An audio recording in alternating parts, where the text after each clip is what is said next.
Senhores, autoridades presentes, bom dia. Informamos que esta cerimônia está sendo gravada e transmitida pelo canal IEA ao vivo. Solicitamos a todos que coloquem os seus celulares no modo silencioso. Obrigada. Senhoras e senhores, audiência dos canais virtuais, bom dia novamente. Vamos dar início à cerimônia de abertura oficial da Semana de Cooperação Científica França-USP. A Semana Franco-Uspiana de Cooperação Científica ocorre entre os dias 19 e 23 de setembro de 2022 de forma presencial e online. As atividades acontecem na Sala do Conselho Universitário, situado no prédio da reitoria, aqui neste prédio, e na Sala Alfredo Bose, na sede do IEA, ambos no campus da capital. Trata-se de uma iniciativa do Consulado-Geral da França em São Paulo, em parceria com o Instituto de Estudos Avançados e a Biblioteca Brasiliana Guita e José Mingling, da USP. A programação prevê diversas atividades, as quais estão apresentadas no site em ordem cronológica e a partir de eixos temáticos. Para compor a mesa, convidamos o professor doutor Carlos Gilberto Carlotti Júnior, magnífico reitor da Universidade de São Paulo.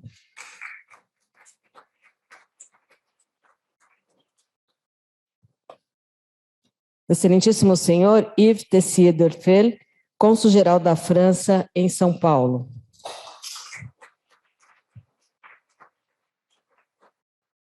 Professor doutor Guilherme Eriplonsky, diretor do Instituto de Estudos Avançados.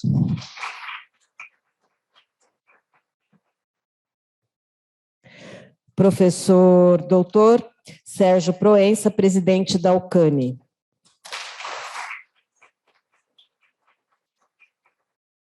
Professor doutor Alexandre Sais, diretor da Biblioteca Brasiliana Guita e José Mingling.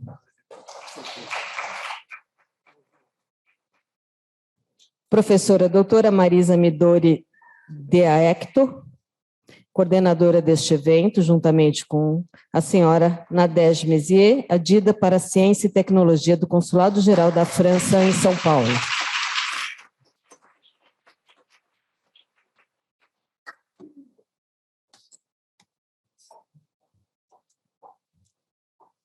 Ouviremos agora as palavras de boas-vindas da professora doutora Marisa Midori, coordenadora deste evento.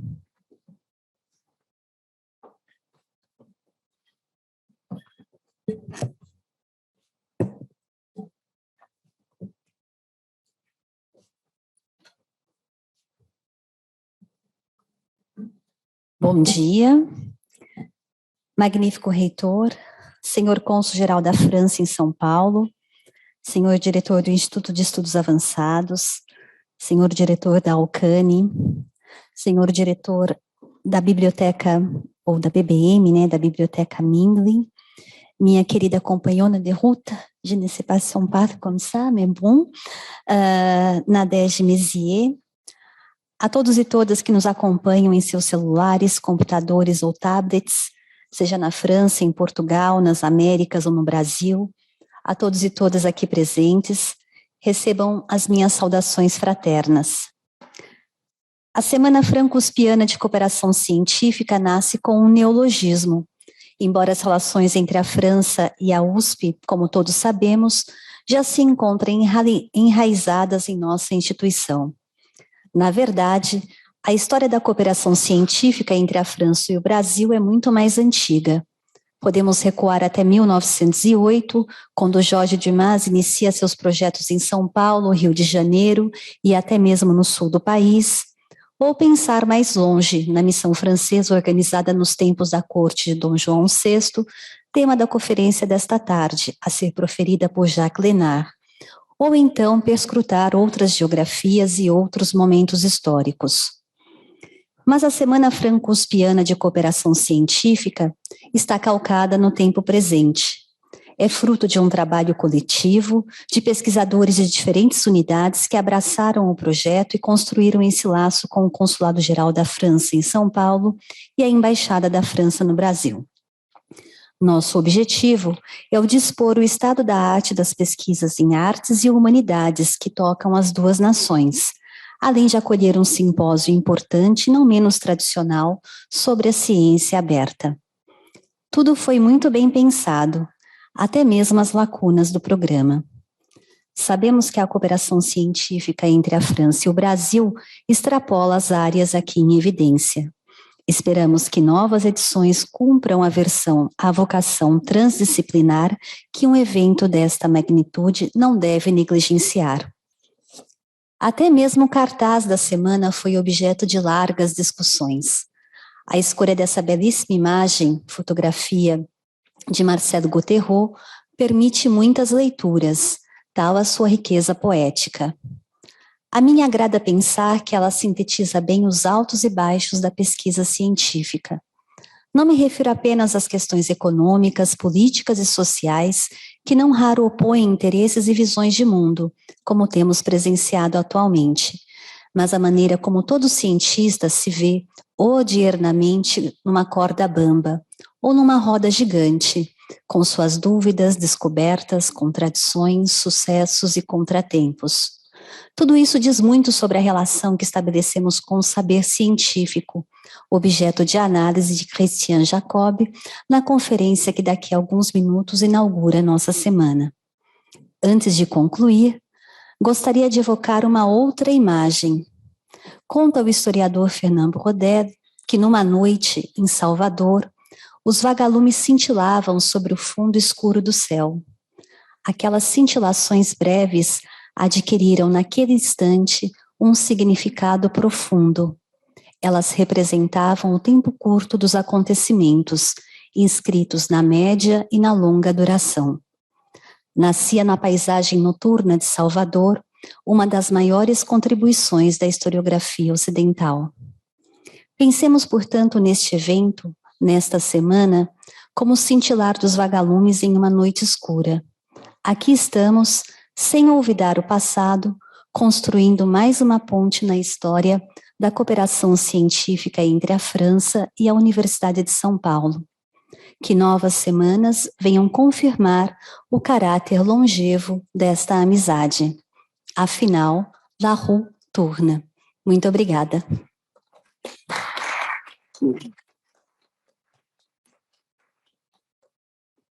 Ouviremos agora as palavras do professor Dr. Alexandre Sais.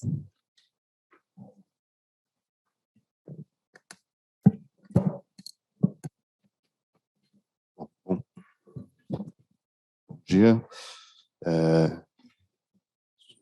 Magnífico reitor, senhor cônsul-geral da França, Guilherme Arikonski, colega do departamento, presidente da Alcane, é muito prazer, e Marisa Midori e Nadege Messier, né, por convidar aqui para participar dessa atividade. Né. Então, é com uma enorme satisfação, né, que trago aqui a Biblioteca Brasiliana Gitta José Mindlin para participar da abertura da Semana Franco-USPiana de Cooperação Científica, cuja programação nos brinda com a presença de personalidades como Christian Jacob, uma referência para os estudos sobre livros e bibliotecas, uma inspiração, então, para nós da Biblioteca Gitta e José Mindlin. Não poderia deixar de agradecer a Nadege Messier e o Consulado-Geral da França em São Paulo pela iniciativa, assim como pelos representantes da comissão organizadora da USP, Marisa Midori, Iris Cantor, Miguel Palmeira, Fernanda Peixoto, Samuel Titã, que desde as primeiras conversas fizeram questão de envolver a Biblioteca Gitta e José Mindlin como parte da programação, garantindo que o órgão pudesse sediar uma pequena parte, mas importante, dessa rica semana. As relações de cooperação científica entre Brasil e França, evidentemente, não são poucas, e não é preciso repisar a tão conhecida história da formação da nossa própria Universidade de São Paulo para lembrar como a missão francesa foi decisiva para a construção de sólidas bases para o conhecimento e para a estrutura de nossa universidade.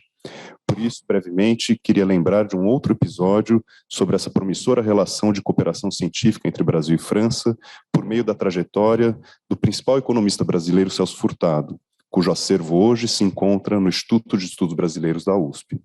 Celso Furtado, em 1947, retorna à Europa depois de ter servido a Força Expedicionária Brasileira na Segunda Guerra Mundial mas agora para realizar o seu doutorado na Universidade Paris I, Sorbonne.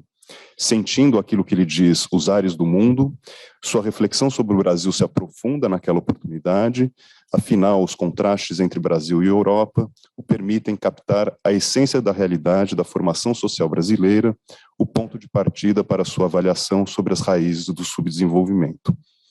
Na ausência de dados para estudar o comércio exterior brasileiro no pós-guerra, seu tema original de pesquisa do doutorado foi a coleção brasileira, aquilo que era então o seu interesse no comércio exterior. Ele não encontra os dados, então foi na coleção brasiliana da Biblioteca do Museu do Homem, em Paris, que Celso Furtado encontrou o material de sua pesquisa. A tese sobre a economia colonial no Brasil, cujo tema foi aparentemente encontrado de maneira casual neste rico acervo pelas suas andanças em Paris, naquele contexto, encontrando então livros raríssimos sobre o Brasil do século XVI e século XVII, passou a ser uma porta de entrada para a reflexão de Celso Furtado sobre a história econômica do Brasil, aquilo que anos mais tarde também estaria presente na sua obra-prima Formação Econômica do Brasil, e, naquela oportunidade, no seu profícuo diálogo com as influentes perspectivas metodológicas da Escola dos Análises. Constituição de relevantes acervos bibliográficos e culturais e o desenvolvimento de um pensamento crítico são duas preocupações que unem França e USP, no fomento do conhecimento científico. Hoje, a Universidade de São Paulo pode se orgulhar de oferecer à sociedade duas riquíssimas coleções brasilianas, no Instituto de Estudos Brasileiros e na Biblioteca Brasiliana Guido José Mindlin, aquilo que Furtado encontrou, então, na França, há 60, 70 anos atrás, como também de manter convênios com importantes instituições francesas, como o convênio da Biblioteca Brasiliana Mindlin, com a Biblioteca Nacional da França, para a troca de arquivos digitais e intercâmbio de funcionários e pesquisadores. Nesse sentido, celebramos a realização dessa semana, que reitera a disposição de que essas boas experiências do passado possam ser ainda mais estimuladas.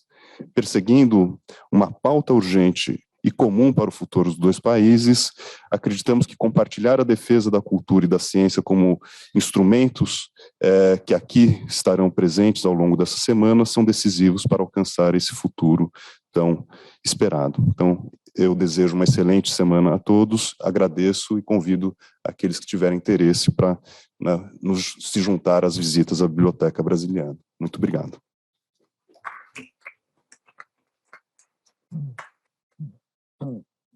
Neste instante, ouviremos as palavras do professor Dr. Guilherme Ariplonski, diretor do Instituto de Estudos Avançados da USP. Bom dia, magnífico reitor, excelentíssimo senhor cônsul-geral de França em São Paulo, professor Sérgio Proença, diretor-presidente da Alcane, caro professor Alexandre Sais, de fato colega de departamento, professora Marisa, que foi a alma, uma das almas dessa semana, professora Marisa da ECA e do Instituto dos Avançados, Nadege Mézier, doutora Nadege, que é a DIDA de Ciência e Tecnologia do Consulado da França e se tornou amiga praticamente da universidade e pessoal também. Amigas, amigos aqui presentes, breves palavras. Primeiro, de reforço ao que o professor Alexandre falou, sem necessidade de reiterar o papel de França na Constituição da Universidade de São Paulo, apenas quero ressaltar que o IA, nesse sentido, é um microcosmos dessa relação. Nós temos um grupo de pesquisa Brasil-França ativo já há um bocado de tempo, coordenado pela professora Regina Salgado, professora aposentada da FEFELESH. Nós temos um outro grupo de pesquisa em políticas públicas, territorialidade e sociedade, coordenado até o seu falecimento pela saudosa professora Nelly Melo-Thierry, da EASH, junto com o seu marido, o professor Hervé Thierry, que nos acompanha de França, e hoje coordenada pelo professor Alessandro Silva, também da EASH.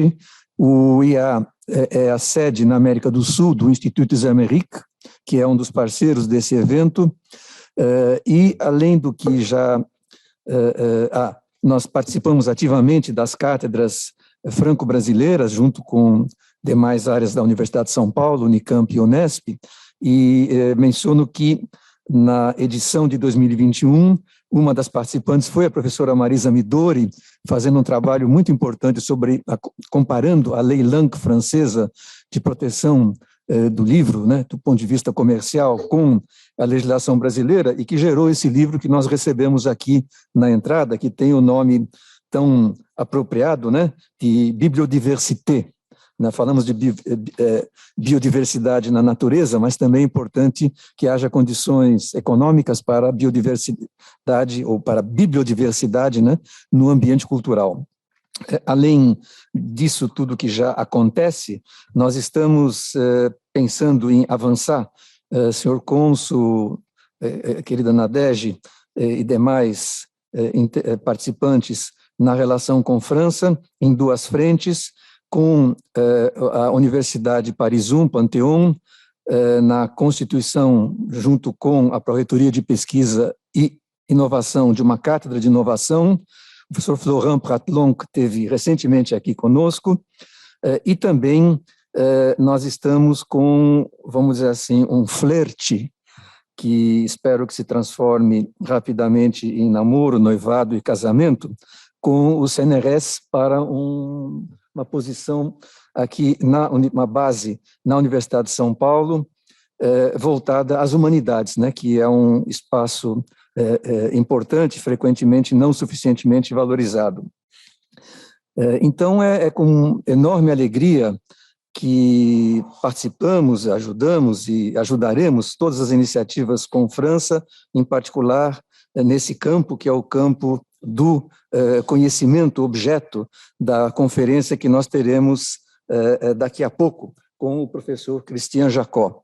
Evidentemente, não cabe falar sobre o tema que o professor Jacó discorrerá com enorme propriedade, mas eu não posso deixar de comentar que o conhecimento é, de certa maneira, o objeto da universidade.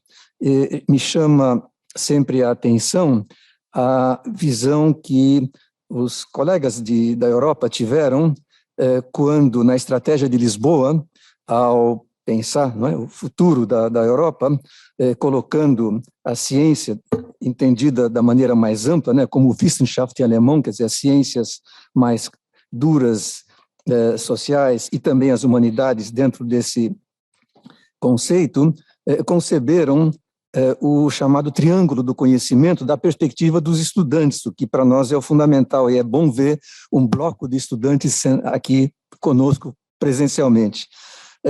Chamando a atenção das salas de aula como o lugar, o espaço em que estudantes adquirem, tomam conhecimento, tomam ciência, se eu posso chamar assim, dos conhecimentos já existentes de uma forma organizada, os laboratórios de ensino e de pesquisa, onde estudantes veem como novo conhecimento é gerado, e os espaços para inovação, empreendedorismo, incubadoras de empresa, pépinière, né, na terminologia francesa, onde se vê como o conhecimento pode ser transladado para bens e serviços que beneficiem a sociedade. Nesse momento, se me permite, professor Carlotti, magnífico reitor, em que a universidade se reposiciona, a USP se reposiciona no cenário brasileiro, e o senhor tem bastante chamado a atenção, né, para a importância do impacto, as perguntas que surgem, então, são que conhecimento é esse importante, como esse conhecimento é gerado, e nós teremos nessa semana um segmento da ciência cidadã bastante importante, e quem produz o conhecimento e para quem o conhecimento é produzido. Então, pessoalmente, eu acho que institucionalmente temos muita ansiedade de ouvir a conferência do professor Jacó, que vai nos iluminar sobre isso que é a matéria-prima, o objeto da universidade, o conhecimento.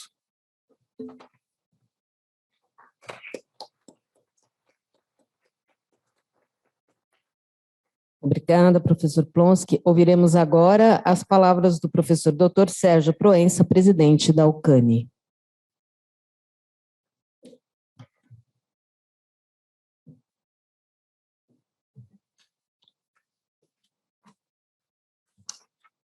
Bom, prezado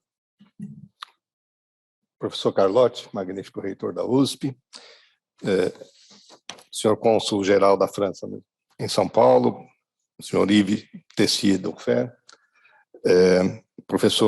meu caro professor Guilherme Ariplonsky, diretor do Instituto de Estudos Avançados, professor Alexandre Sais, a quem eu tenho o prazer de conhecer nessa ocasião, diretor da Biblioteca Brasiliana Gita e José Midlin, igualmente a professora Marisa Midori da Hector, e a prezada Nadège Mézier, adida para a Ciência e Tecnologia do Consulado Geral da França. Bom dia a todos e a todas. Em primeiro lugar, eu gostaria de agradecer o gentil convite de estar aqui, e é realmente uma honra para mim participar dessa mesa, essa sessão de inauguração do evento. Eu vou fazer uma breve mensagem. Como presidente da Agência de Cooperação Internacional, considero este evento uma oportunidade muito importante para estimular a reflexão sobre a cooperação entre a França e a USP. Cooperação esta em seus mais diversos aspectos culturais e científicos. Por isso, eu gostaria de parabenizar os organizadores desse evento. Tenho certeza de que, após muitos anos de atividades de cooperação realizadas entre nós, a parceria construída tornou-se estratégica. Para além disso, se considerarmos a atual participação francesa no ensino, pesquisa e atividades culturais, que no seu conjunto se podem, de fato, constatar em diferentes unidades da nossa universidade, essa parceria com a França já faz parte do nosso cotidiano universitário.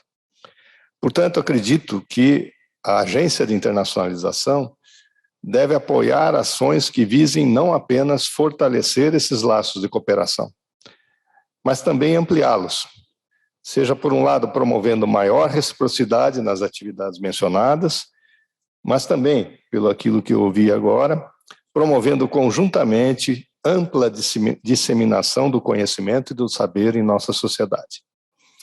Por fim, desejo a todos uma excelente semana e aqueles que nos visitam do exterior, uma excelente e agradável estada em São Paulo. Muito obrigado a todos.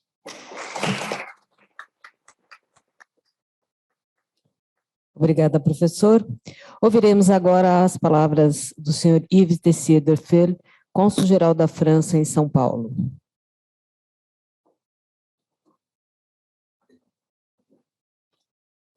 Magnífico reitor, Carlos Gilberto Carlotti Júnior, prezado Guilherme Ariplonsky, diretor do Instituto de Estudos Cher Monsieur le doyen Carlo Gilberto Carlotti Júnior, cher Guilherme Ariplonsky, directeur de l'Institut d'études avancées de l'USP, cher Sergio Proença, directeur de l'Aucani, cher Alexandre Saez, directeur de la Bibliothèque brésilienne Gita et José Midlin, chères organisatrices, chères chercheuses, chère Nadège Mézier,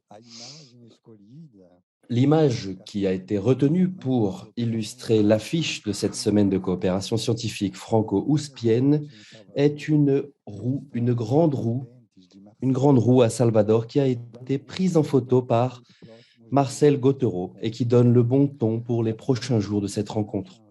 Marcel Gauthero est né en France en 1910. Encore jeune, il s'intéresse à l'architecture, mais c'est en tant que photographe qu'il est venu au Brésil, tout d'abord en 1939, et à nouveau, et cette fois-ci de façon définitive, en 1940. Il est devenu un Français vivant au Brésil. En France, il a connu Pierre Verger à l'agence Alliance Photo, un autre Français qui ferait du Brésil sa maison, et avec qui Gauthero maintient une longue amitié.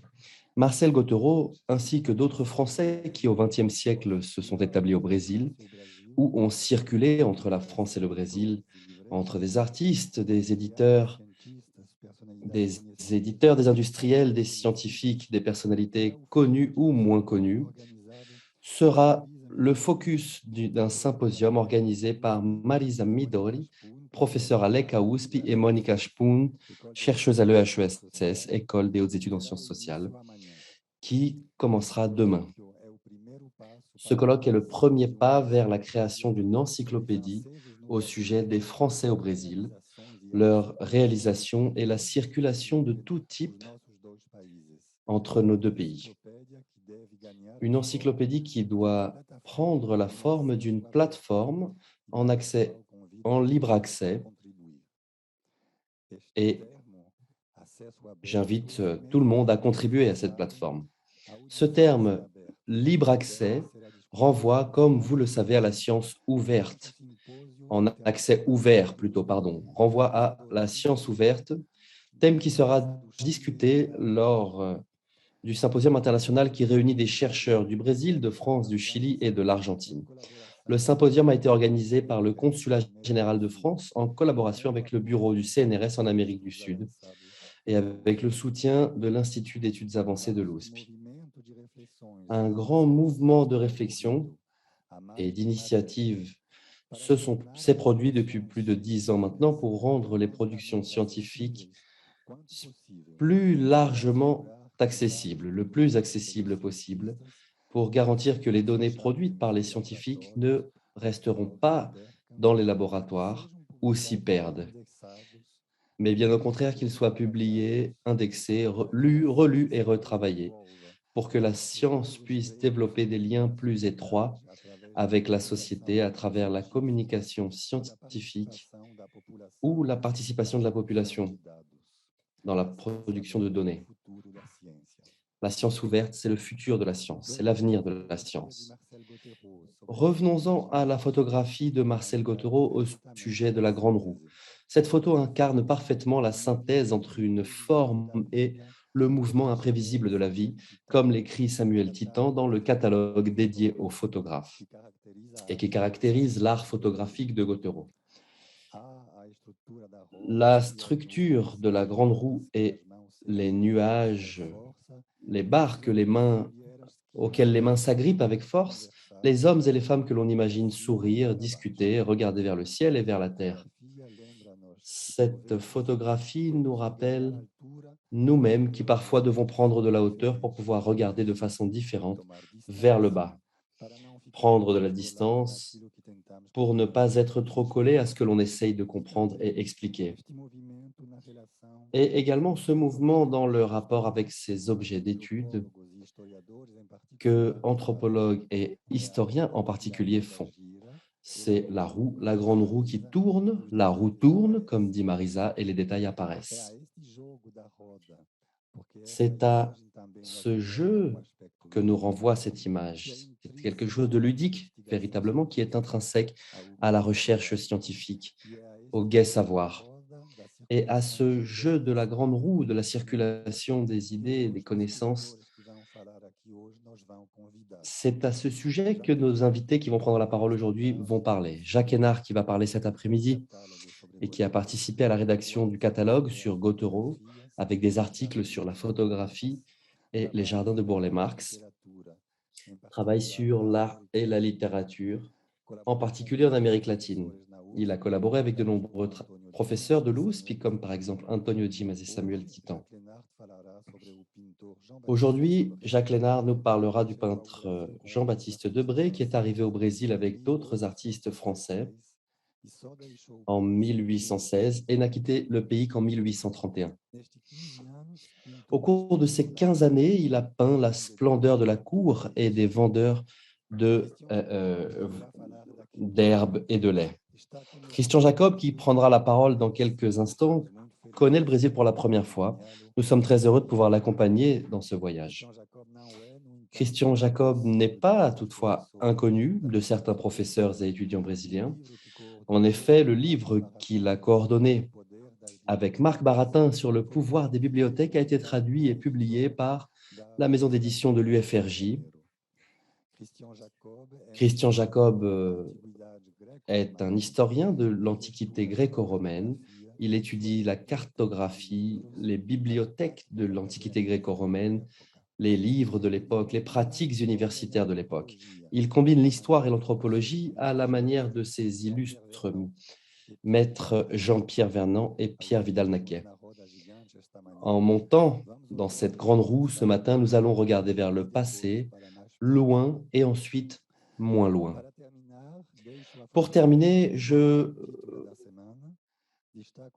reviens au titre de la semaine et je reviens donc sur cette expression franco-uspien. L'expression franco-uspienne parle d'elle-même, elle évoque tout ce qui lie la France à l'USPI. Depuis 1934 et en particulier dans le domaine des humanités, nos professeurs et chercheurs ont échangé, ont discuté, ont collaboré. Sans aucun doute, ils ont également discuté et ont été en désaccord. Ils ont écrit ensemble, ils se sont invités les uns les autres, ils ont traversé l'océan Atlantique à plusieurs reprises dans les deux sens. Et les perspectives pour de nouvelles collaborations sont riches et nous les soutenons sans condition. Voilà ce que cet adjectif franco-uspien veut dire. Et c'est pour cette raison que mes remerciements spéciaux et amicaux vont vers le doyen de l'université, Carlos Carlotti, qui reçoit cette semaine de coopération scientifique et nous offre l'opportunité de nous rappeler de ce qui nous lie à cette grande université qu'est la USP. Je vous souhaite à toutes et à tous une excellente semaine franco-uspienne.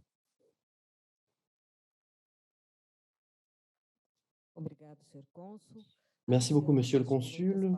Nous annonçons maintenant les mots du professeur docteur Carlos Gilberto Carlota, le doyen de l'Université de São Paulo. Bonjour à toutes et à tous. Je tiens à féliciter l'IEA et la bibliothèque Mindling pour la réalisation de cet événement. J'inclus également Nadège dans ces remerciements.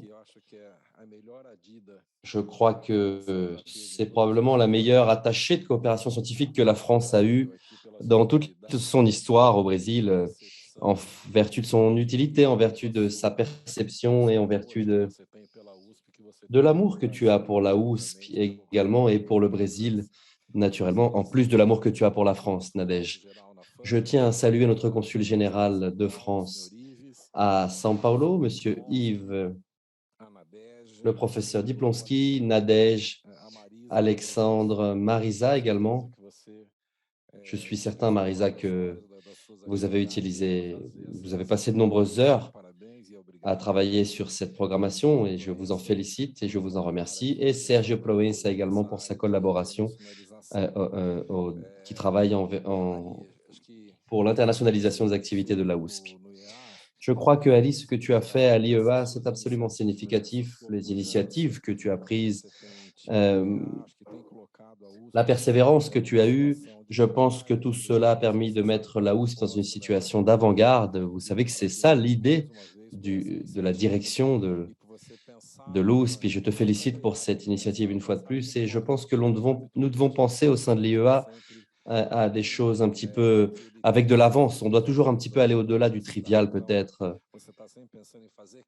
des choses évidentes que l'on fait au quotidien. Donc, vous cherchez tout le temps à établir de nouvelles chaires, de nouvelles initiatives, de nouveaux partenariats. C'est exactement cela que l'on attend de l'IEA. Donc, je félicite l'IEA ainsi que la bibliothèque Mindling.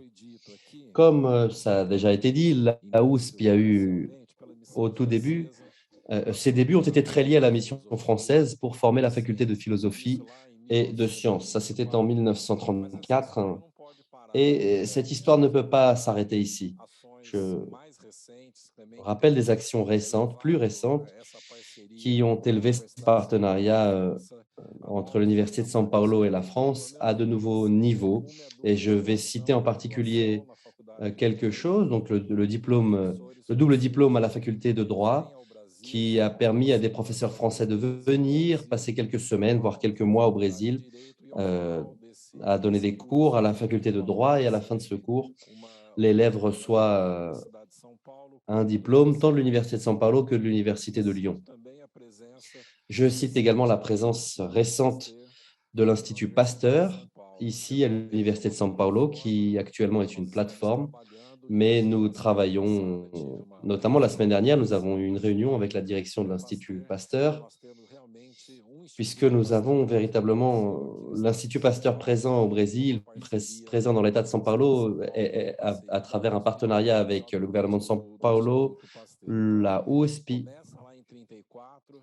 Donc, tout a commencé en 1934. Ce partenariat a commencé en 1934, mais est toujours actif, vivant.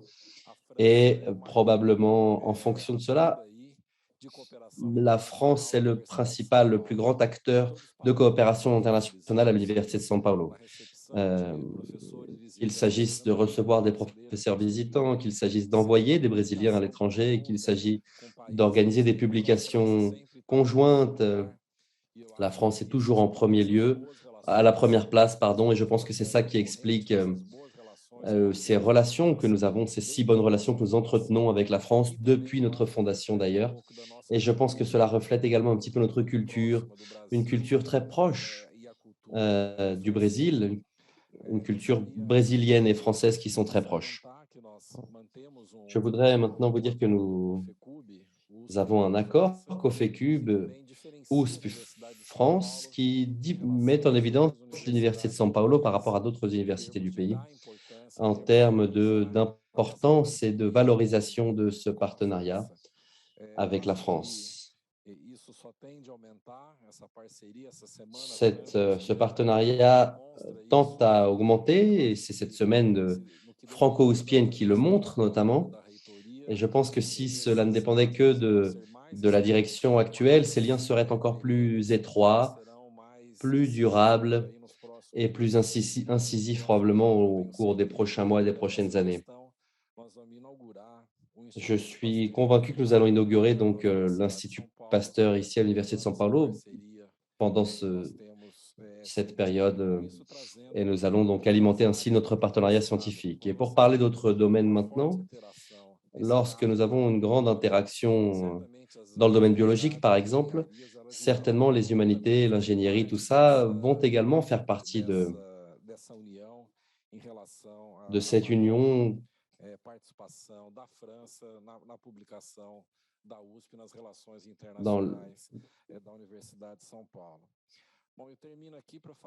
Et je terminerai en vous parlant probablement de mes liens personnels avec la France. Quand j'ai terminé mon internat en médecine, j'ai candidaté pour certains stages et j'ai été accepté à l'hôpital Foch à Paris, en banlieue parisienne, à Suresnes. J'ai passé 6 mois donc à l'hôpital Foch. Je travaillais les chirurgies des bases du crâne, d'hypophyse et les chirurgies d'épilepsie également avec le professeur Olivier Delalande. Et c'est grâce à cette expérience que j'ai pu ensuite mener ma carrière, notamment en tant que spécialiste de chirurgie, des chirurgies de l'épilepsie. Ce sont des choses que j'ai apprises avec le professeur Olivier Delalande à l'hôpital Foch. C'était l'une des premières opérations d'épilepsie que nous avions réalisées à l'époque à l'hôpital Foch. Donc, ce partenariat se poursuit depuis plusieurs années. Lorsque je vais en Europe, je dois tout le temps me rendre à Paris. C'est important pour moi et j'adore aller à Paris pour y marcher. Marcher le long de la Seine, dans les jardins, bien sûr, manger une baguette, un chausson aux pommes. Mais je pense que ça fait partie voilà, chaque fois, c'est une étape obligatoire lors de mes visites en Europe. Je n'ai pas besoin de grand-chose, j'ai juste besoin de marcher dans la ville, regarder, me souvenir des mois que j'y avais passés. Et en 1992, qui est l'année que j'ai passée là-bas, c'est lorsque nous avons eu un référendum en France de l'Union européenne. Donc, j'ai participé également à la création de l'Union européenne lorsque j'étais sur place. La chute du mur de Berlin, le référendum Allemagne, France, Raymond Kohl, je crois que c'était ça, Raymond Kohl, le Premier ministre allemand à l'époque qui parlait tous les jours à la télévision française pour parler de l'intérêt de l'Allemagne à faire partie de l'Union européenne. Voilà, ce sont des choses qui m'ont beaucoup marqué. Quand je suis arrivé, il n'y avait pas de drapeau français, mais ensuite nous avons vu le drapeau apparaître. Et il ne manque peut-être plus que l'hymne national. Je crois qu'on vous doit peut-être une petite Marseillaise. En tout cas, on le fera peut-être pour la prochaine réunion, on aura l'hymne. Comme je l'ai dit, j'ai appris à aimer la France. Et puis le Canada ensuite, d'ailleurs, ce qui a été un pays qui m'a accueilli en post-doctorat. Ce sont les pays que je respecte le plus dans ce monde et j'espère que mon prochain voyage, en tout cas, ce sera probablement mon premier voyage en tant que doyen de l'USP. J'espère donc pouvoir aller en France bientôt pour pouvoir m'occuper de cet accord avec l'Institut Pasteur. On en a parlé avec François déjà et j'espère aller à Paris donc l'année prochaine, qui, en plus de mon intérêt personnel, j'espère sera l'occasion de signer cette convention pour pouvoir établir l'Institut Pasteur au Brésil, que je soutiens énormément, comme vous le savez. Donc, merci beaucoup. Félicitations à ceux qui ont fait partie de cette semaine, des organisateurs notamment. Et vous, les étudiants, je vous souhaite de profiter au maximum de ces liens, de cette relation, des connaissances auxquelles vous allez avoir accès. Profitez au maximum de la possibilité d'entendre un pays qui a un développement scientifique, humanitaire très grand. Je pense que l'on a beaucoup de choses à apprendre de la France. Nous pouvons échanger beaucoup d'informations également, mais je pense que c'est un pays exemplaire au sein de la communauté internationale. Donc, félicitations à tous. Et j'espère que nous allons avoir une excellente semaine de discussion et d'apprentissage et d'échange, d'expérience. Merci beaucoup.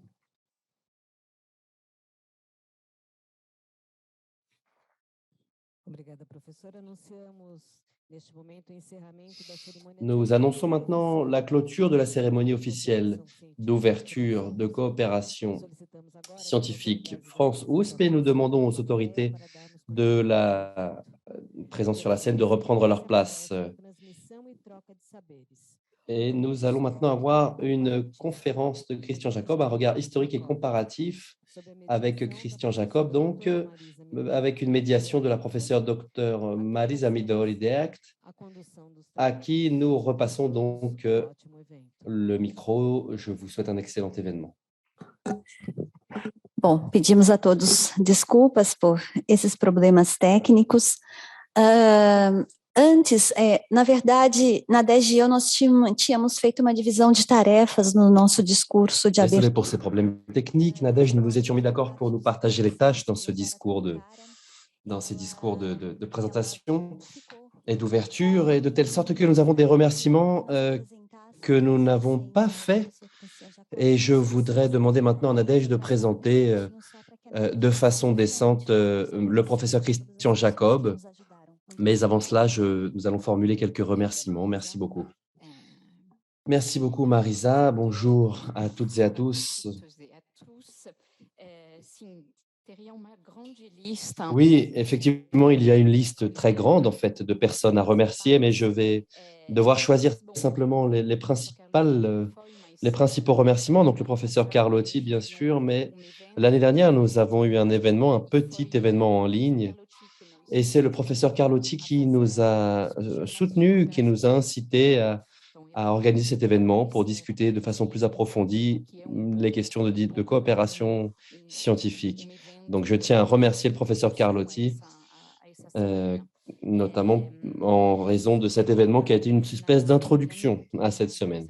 Maintenant, à Laucani, je remercie Sergio Proença.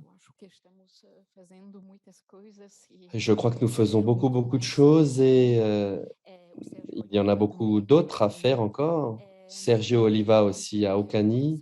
À l'IEA, nous avons le professeur Guilherme Ariplonski. Le professeur Ariplonski a tout dit. Nous sommes devenus amis. Et l'IEA est très important dans le cadre de cette coopération scientifique entre la France et le Brésil. Plinio Martins de l'USP nous a beaucoup aidé, notamment avec les affiches, les communications visuelles. Malheureusement, il n'a pas pu être présent parmi nous aujourd'hui.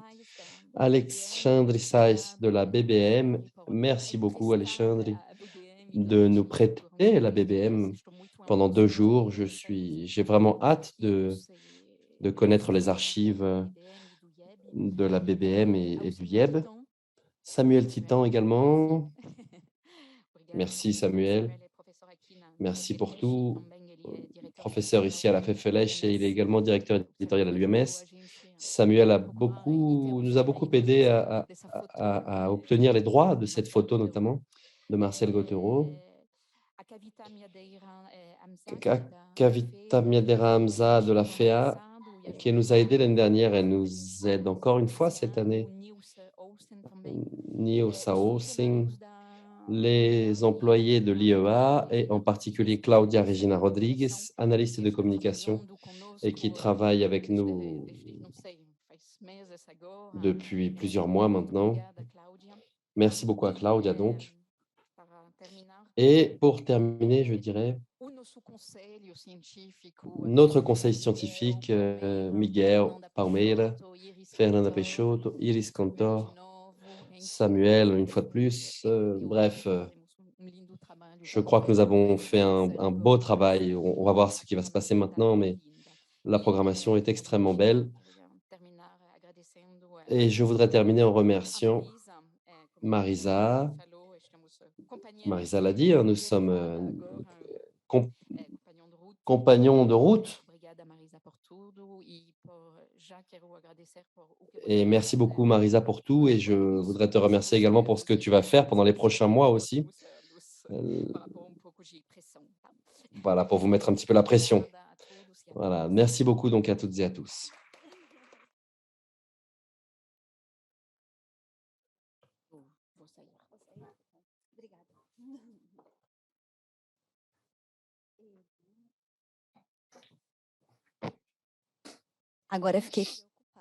Alors, je suis un peu inquiète maintenant parce qu'elle a dit que j'avais beaucoup de choses à faire à l'avenir, que je devrais me préparer, donc, alors que j'avais l'intention de prendre des vacances.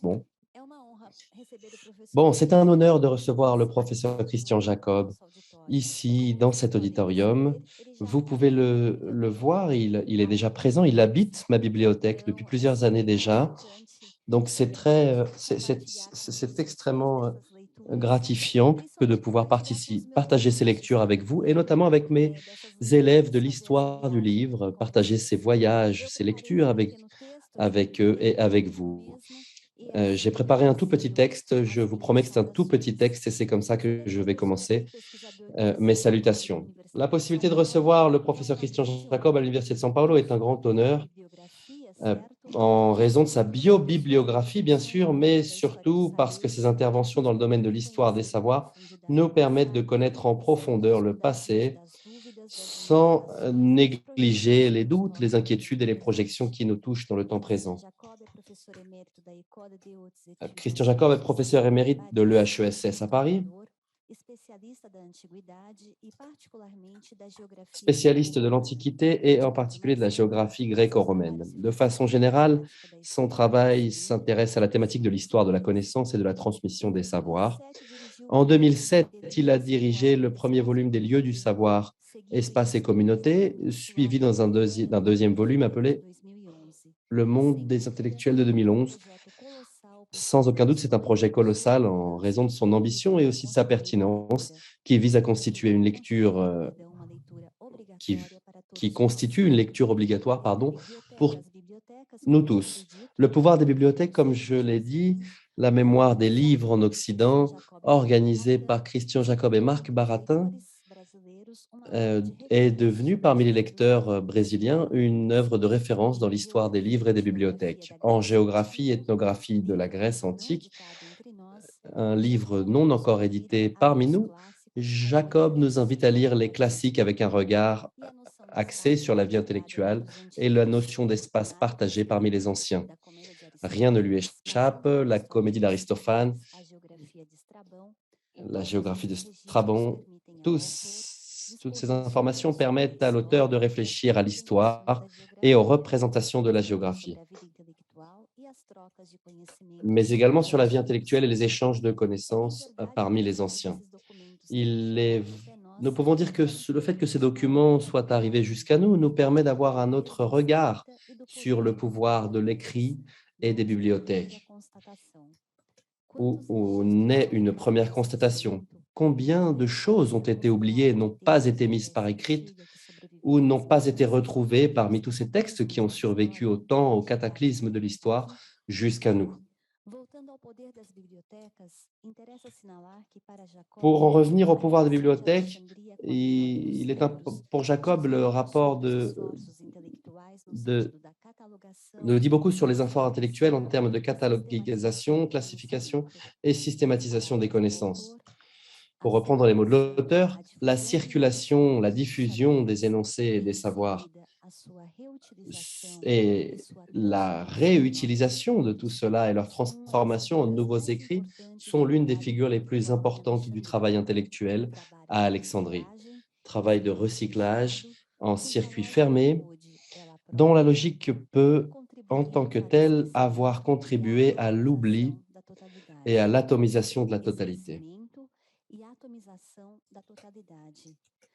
L'atomisation de la totalité, notamment, voilà, ce ne sont pas des obstacles qu'il s'agit de vaincre dans une atmosphère déroutante et fragmentée comme la nôtre.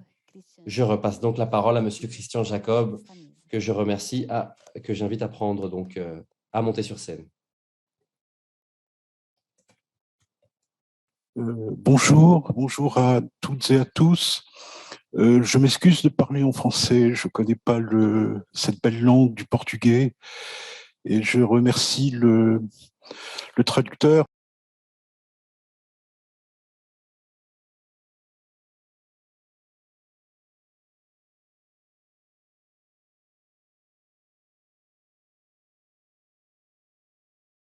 Je voudrais dire mon plaisir d'être au Brésil, cette grande terre de civilisation, de culture au pluriel, et cette terre également très jeune, dynamique, avec une grande vitalité intellectuelle.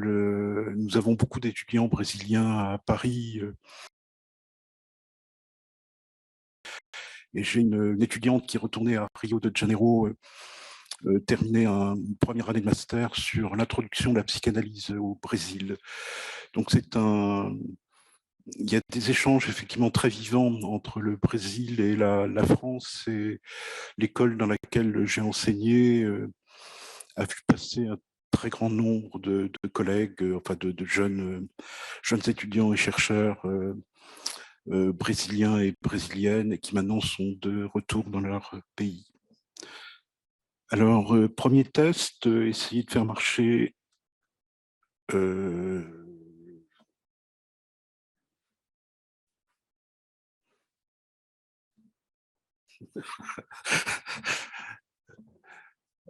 c'est une semaine de coopération scientifique et technique, donc je crois que je suis mis à l'épreuve. Je crois que c'est plus facile de faire ça et ça. Ah, très bien, voilà. Donc, je vais me permettre effectivement de vous dire quelques mots sur mon parcours. Ça a été très bien résumé, donc je vais être très rapide. Je suis au départ un antiquisant. Je travaille sur la Grèce et le monde romain. Et mon point de départ, effectivement, ça a été la cartographie et la géographie. Alors là, ce sont évidemment des reconstitutions, mais si vous voulez, les questions que je me suis posées, c'est finalement quelles sont les opérations intellectuelles, les opérations techniques entre la science et l'imagination qui permettent de représenter le monde, à quoi servent les cartes, comment circulent-elles, et finalement, comment penser une histoire des savoirs et de la cartographie où l'accent est moins mis sur la réalité, la vérité de ces représentations que sur leur pouvoir didactique et imaginaire.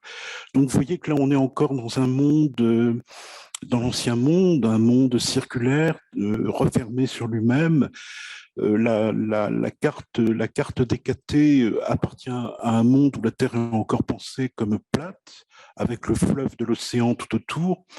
Et la carte sur la droite représente un monde qui se situe déjà sur la sphère, sur la sphère terrestre, et la possibilité des antipodes est déjà conçue comme une possibilité théorique. La seconde étape de mon cheminement, ça a été la bibliothèque d'Alexandrie. Et je dois dire que j'y suis toujours un petit peu. C'est un lieu de savoir qui m'a fasciné et qui est, je crois, d'une grande actualité encore aujourd'hui. C'est-à-dire, c'est un lieu finalement où on a voulu accumuler le savoir sous forme de rouleaux de papyrus, sous forme de livres. D'après certains chiffres, il y avait 490 000 rouleaux de papyrus à Alexandrie, ce qui est énorme. Et donc ça entraîné une mutation dans les manières de travailler, de penser, de construire la mémoire, de transmettre les savoirs à partir de cet objet matériel qu'est le livre. Et on a vu d'une part les hommes politiques de l'époque, la monarchie des Ptolémées, qui recherchaient des enjeux symboliques et de prestige, et donc qui cherchaient à avoir le plus grand nombre de livres possible. Et de l'autre côté, les savants qui étaient en prise avec cet océan de papyrus et qui se sont mis à développer la bibliographie, les catalogues, la philologie, le commentaire, les dictionnaires, les lexiques, etc. C'est-à-dire véritablement le point de départ des pratiques intellectuelles. Et à partir de ce lieu d'Alexandrie, je suis parti ensuite vers le comparatisme et vers une question plus fondamentale, qu'est-ce que les savoirs et qu'est-ce que savoir?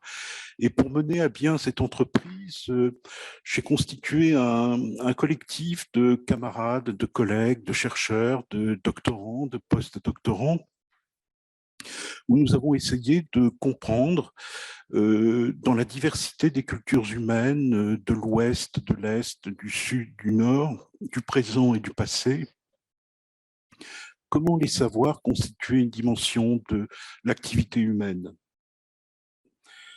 Et j'en arrive aujourd'hui avec d'autres collaborateurs et camarades au projet d'une plateforme numérique dont on vous parlera plus longuement jeudi, et dont je vous montrerai quelques captures d'écran à la fin de cette communication, mais avec le rêve peut-être de créer une nouvelle Alexandrie à l'ère du numérique et à l'ère des algorithmes informatiques.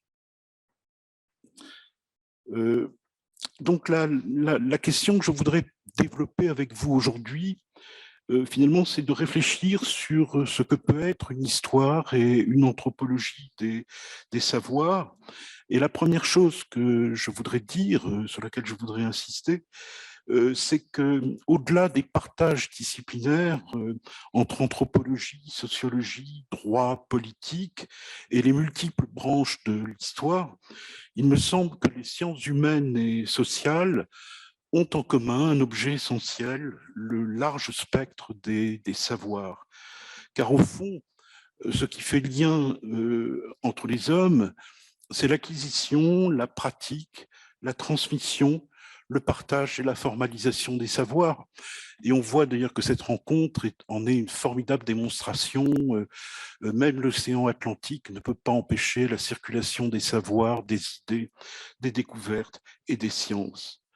Donc ces savoirs, ils irriguent et ils sous-tendent tous les aspects de la vie humaine, depuis les savoir-faire du quotidien, les interactions sociales, l'organisation de l'espace et du temps, la fabrication d'objets, la fabrication d'artefacts, jusqu'au maniement des symboles, des concepts, des idées, des images, des mots et des discours. Ces savoirs s'appuient sur la main comme sur l'intellect, sur l'invisible de la pensée, ce qui se passe dans la tête de chacun, comme sur ce que l'on matérialise, comme ce que l'on objective dans des mots, des textes, des signes, des images et des artefacts. Donc je voudrais partager avec vous aujourd'hui ce que je crois savoir ou ce que je crois avoir compris sur les savoirs humains. C'est une question effectivement à laquelle je ne peux pas apporter de réponse, mais simplement suggérer des pistes, partager quelques idées avec vous.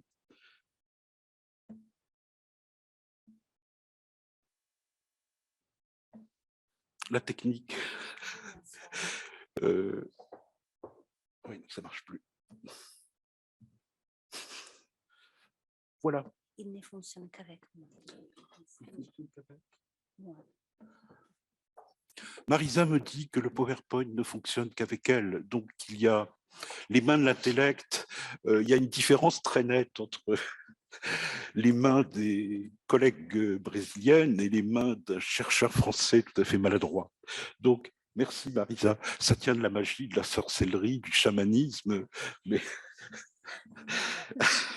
Donc, le premier point qui me semble important est que pour penser les savoirs, il faut se déprendre d'un certain nombre de clivages ordinaires.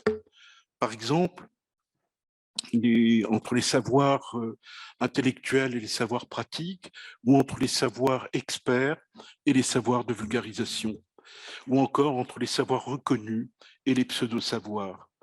Il faut aussi dépasser d'autres frontières, comme celles qui séparent les sociétés lettrées des sociétés orales, et bien sûr les sociétés dites premières aux sociétés de la modernité occidentale.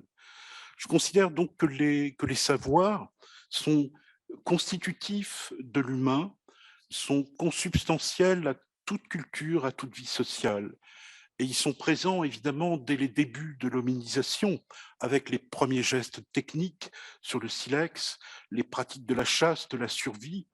Et je n'aborde pas ici la question des savoirs animaux, qui ouvrirait de toute autre perspective, ni du reste la question des savoirs des machines et de l'intelligence artificielle. Donc il en résulte que les savoirs ne sont pas des choses purement idéales et intellectuelles.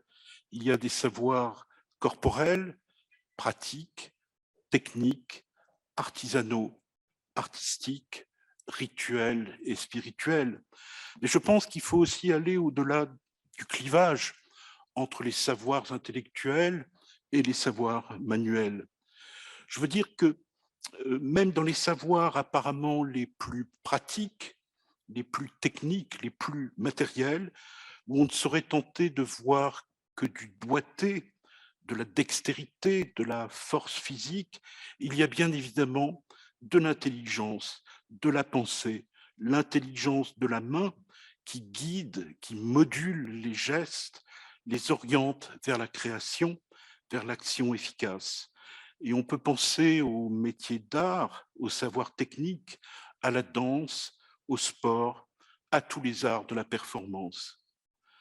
Réciproquement, dans les savoirs apparemment les plus abstraits et les plus conceptuels, les idées ne naissent pas par génération spontanée, les idées ne naissent pas de manière aléatoire, mais résultent d'opérations mentales, d'opérations intellectuelles, la réflexion, le calcul, la mémorisation, le raisonnement, etc.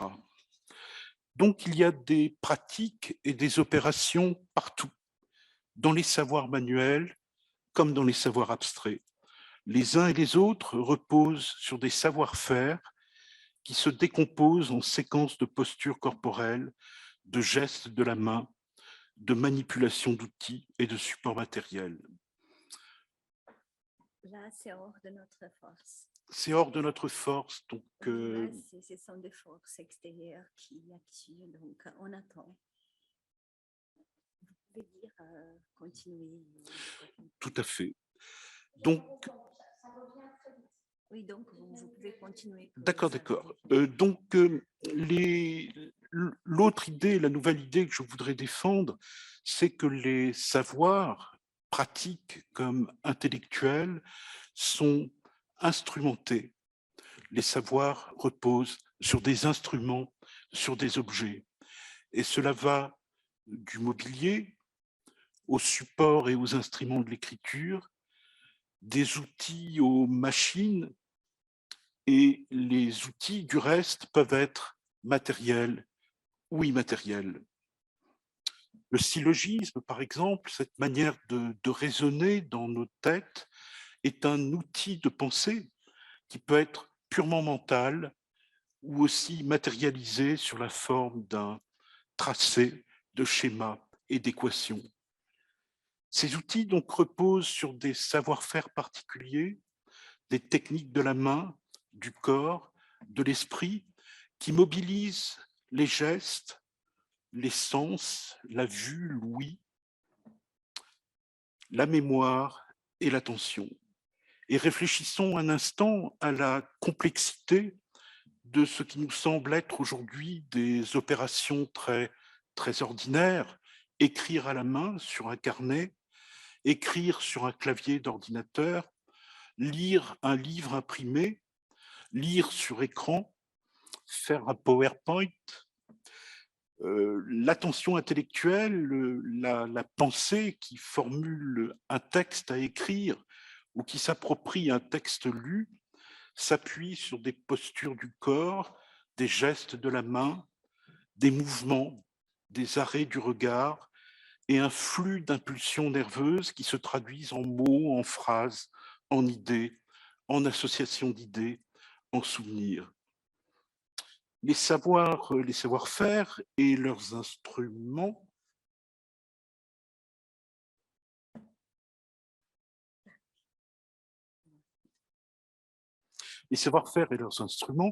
font l'objet d'apprentissage, de codification et donc de normes qui vont définir des communautés dans une société donnée et donner lieu à des traditions qui vont traverser l'espace et le temps. Donc il ne s'agit pas de nier la part des appropriations singulières et individuelles, des usages hétérodoxes ou déviants, du style personnel dans la pratique des savoirs, mais de reconnaître que les savoirs et les savoir-faire sont acquis dans un processus de socialisation à différents moments de la vie, en différents lieux. La famille, en premier lieu, avec l'inculcation des savoirs premiers, le langage, etc., mais aussi les cercles de sociabilité aux différents âges de la vie, la famille, les camarades d'école, les collègues de travail, les amis, etc. Et bien sûr, des lieux et des temps spécifiques, ceux des apprentissages, l'école, l'université, l'atelier, l'usine, le milieu professionnel. Permettez-moi de m'arrêter de dire un bref instant sur l'école. Elle est un lieu de multiples apprentissages qui disciplinent le corps, contraignent les postures et la voix et déploient un espace de sociabilité régulé dans une petite collectivité soumise à une discipline. À l'école, on acquiert des savoirs, mais aussi et avant tout des savoir-faire qui permettront de lire tous les textes, d'écrire toutes les phrases, de conjuguer tous les verbes, de faire toutes les additions et les multiplications, de verbaliser tous les énoncés selon de multiples modalités, l'exclamation, l'interrogation, la politesse, la récitation, l'ordre, etc. À l'école, on entraîne aussi sa mémoire avec l'apprentissage par cœur, à la lettre, de textes qui portent avec eux des valeurs esthétiques ou morales, comme une exemplarité stylistique. On apprend aussi à organiser le temps et l'espace sur la longue durée, dans la succession des siècles, dans le découpage des périodes, de manière à pouvoir y situer tous les événements, de même que dans l'espace, au-delà de la ville, au-delà de son environnement quotidien, de son village, on pourra situer, construire un cadre où on situera tous les peuples et les pays et où on comprendra le langage des cartes géographiques. Au collège, au lycée, à l'université, on apprend des techniques intellectuelles plus complexes, l'art de la dissertation, du débat, l'enrichissement du vocabulaire avec les lexiques de l'abstraction philosophique ou des sciences, les techniques d'acquisition et de mémorisation de nouvelles connaissances, les techniques de l'interprétation des textes, de la traduction, de l'observation, de l'expérience scientifique.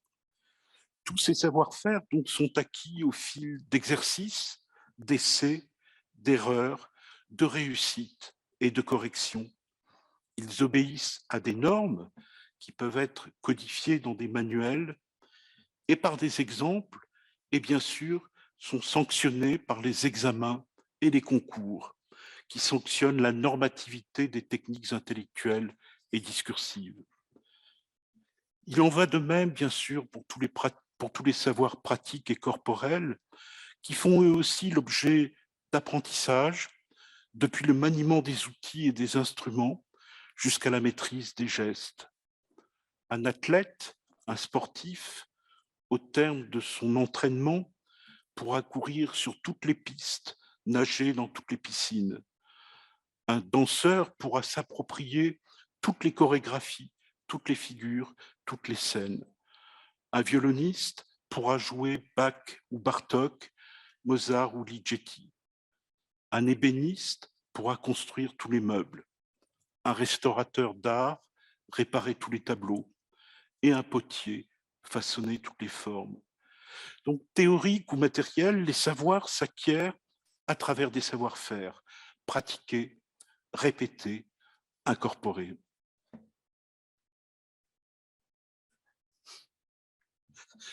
Les savoirs jouent un rôle tout à fait essentiel dans les sociétés humaines.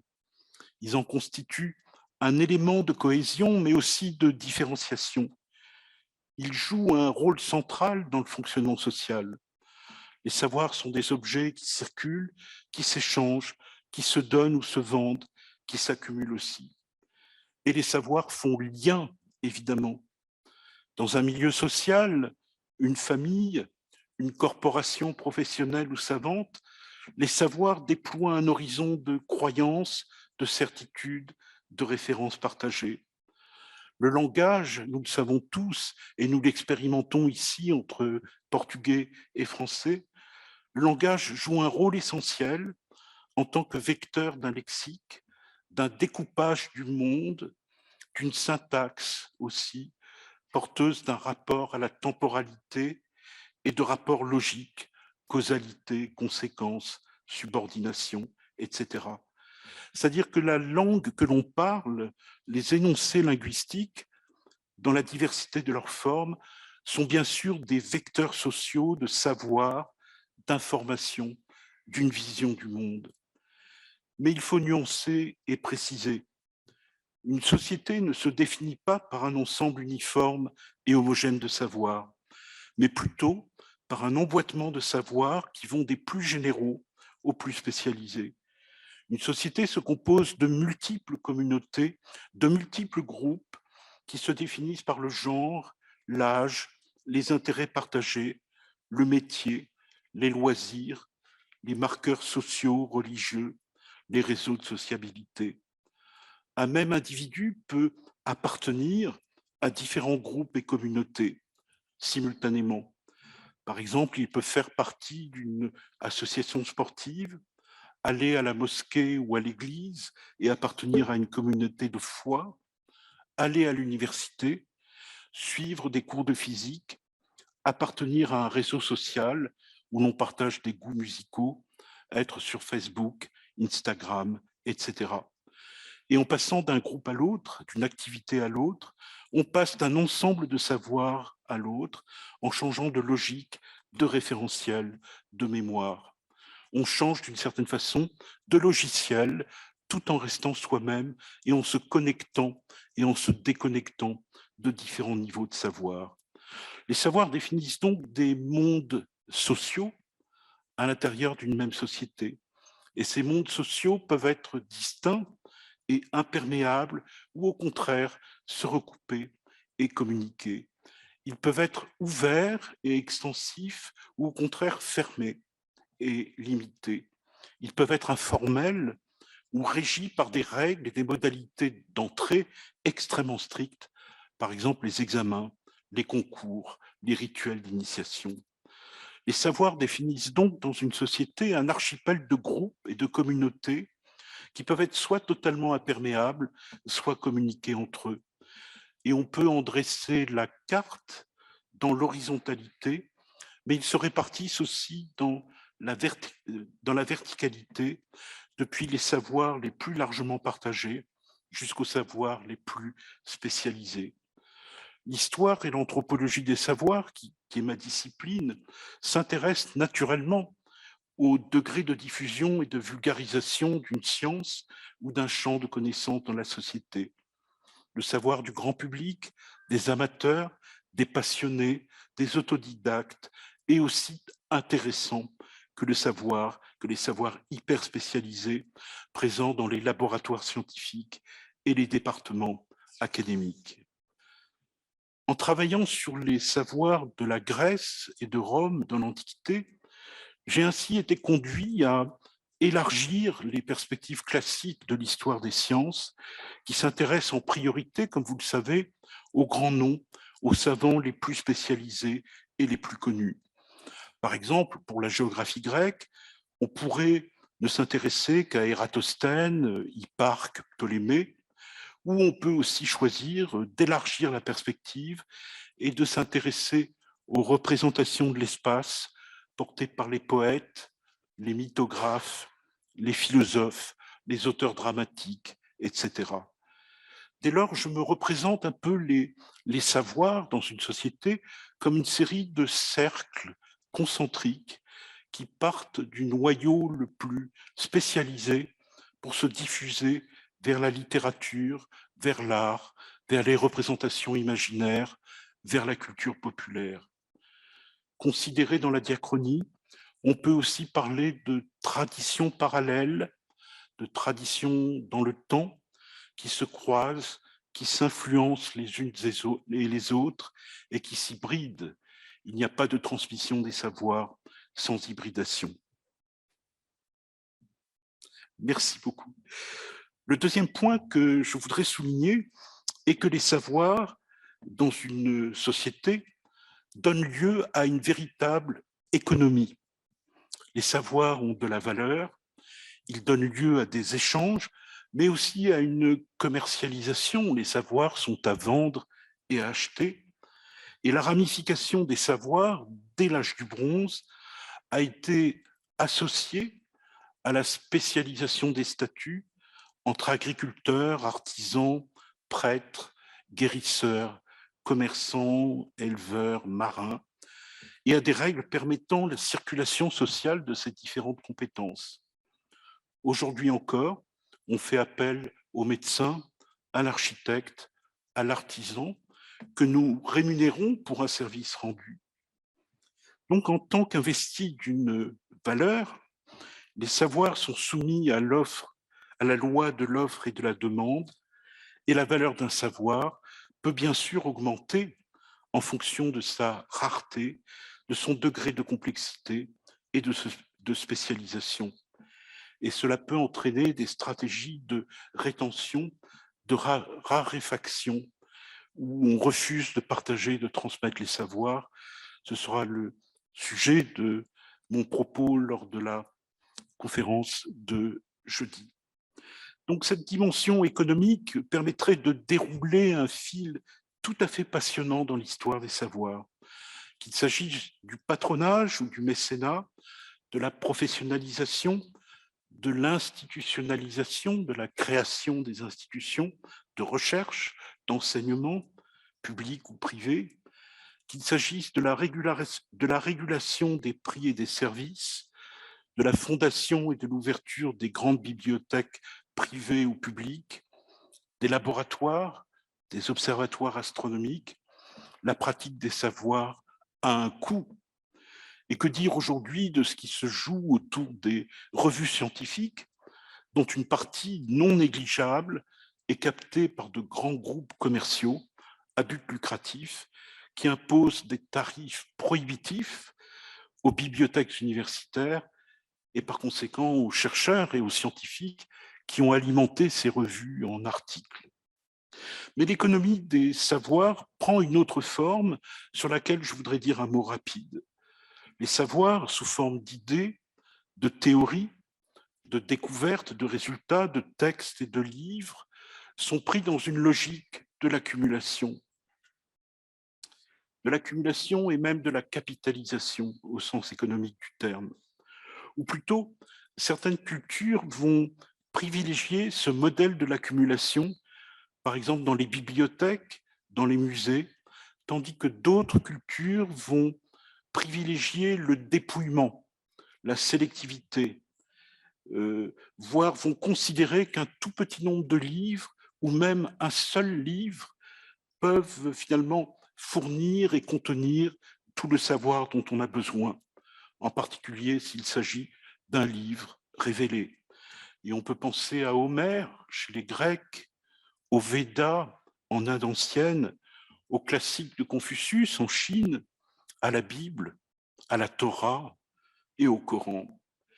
Donc cette économie des savoirs permet leur reconfiguration par agrégation, par raffinage, par synthèse, par organisation en discipline et en sous-discipline, et par l'oubli aussi, pour libérer la mémoire, et par la synthèse, c'est-à-dire l'encyclopédie.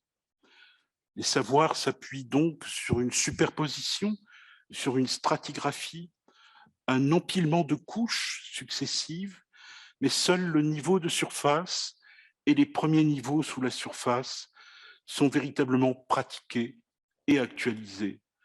La descente dans la profondeur des stratigraphies, de l'histoire des savoirs, qu'il s'agisse de la médecine, des mathématiques, de l'astronomie, de la philosophie, est réservée aux historiens des savoirs, aux spécialistes de l'archéologie des savoirs, ou à des chercheurs soucieux de mener à bien des vérifications sur l'ensemble de l'édifice.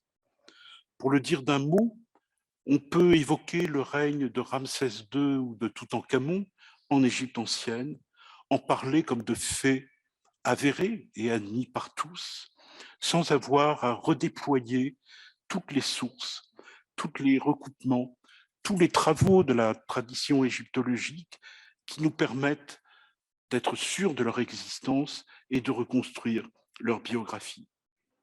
On peut aussi faire des mathématiques sans avoir à refaire tout le cheminement heuristique qui a permis de démontrer des théorèmes, de résoudre des équations, d'identifier des lois, de fonder des langages spécifiques, etc. Donc l'histoire des savoirs est celle d'une condensation nécessaire à la diffusion dans l'espace et à la transmission dans le temps. J'ai mentionné l'école, j'ai mentionné l'université, les ateliers, les scènes de spectacle parmi les lieux d'apprentissage. Cela me permet de souligner un point essentiel. Les savoirs se matérialisent dans des lieux. Ils définissent des lieux. Et les lieux de savoir sont multiples et se déploient à de multiples échelles. Il y a les lieux architecturaux, les bibliothèques, les écoles, les laboratoires, les universités, les salles de conférence comme celle-ci. Et à l'intérieur de chacun d'eux, il y a des salles de travail, des salles de conservation, des meubles, des tables, des étagères, des fauteuils, des chaises, etc. Et ces bâtiments architecturaux s'inscrivent dans des quartiers particuliers de villes qui peuvent elles-mêmes devenir des lieux de savoir. Athènes, Rome, Alexandrie, Le Caire, Sao Paulo, Paris, Berlin, Londres réunissent de multiples institutions et ressources. Et pendant ces quelques jours que j'ai la chance de passer à Sao Paulo, je mesure la diversité des lieux de savoir, des lieux de mémoire à travers les bibliothèques, les musées, l'université.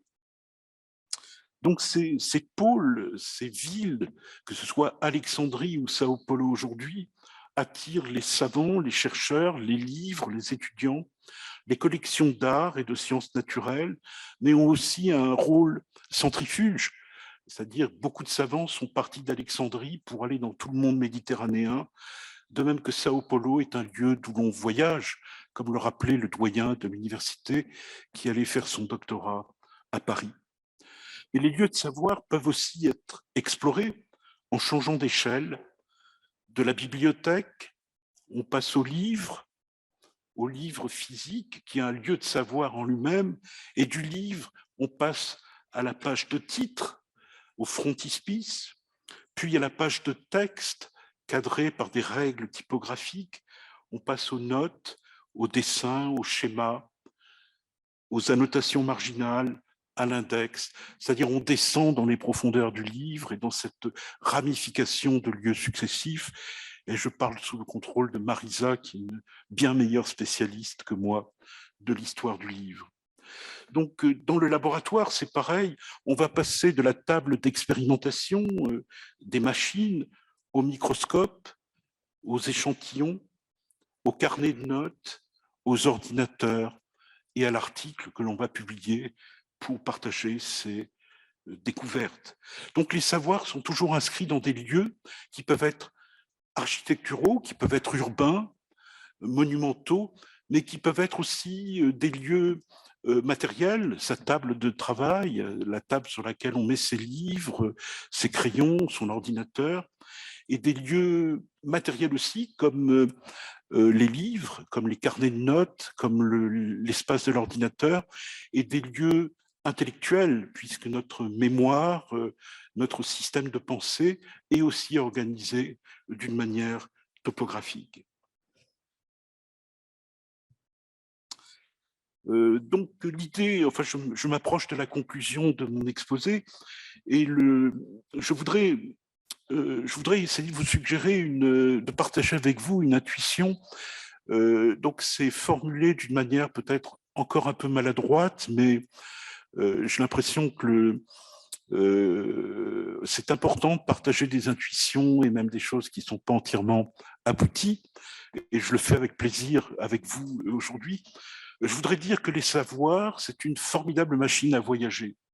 C'est une formidable machine à créer de la mobilité, et que les savoirs permettent des déplacements dans une pluralité de dimensions.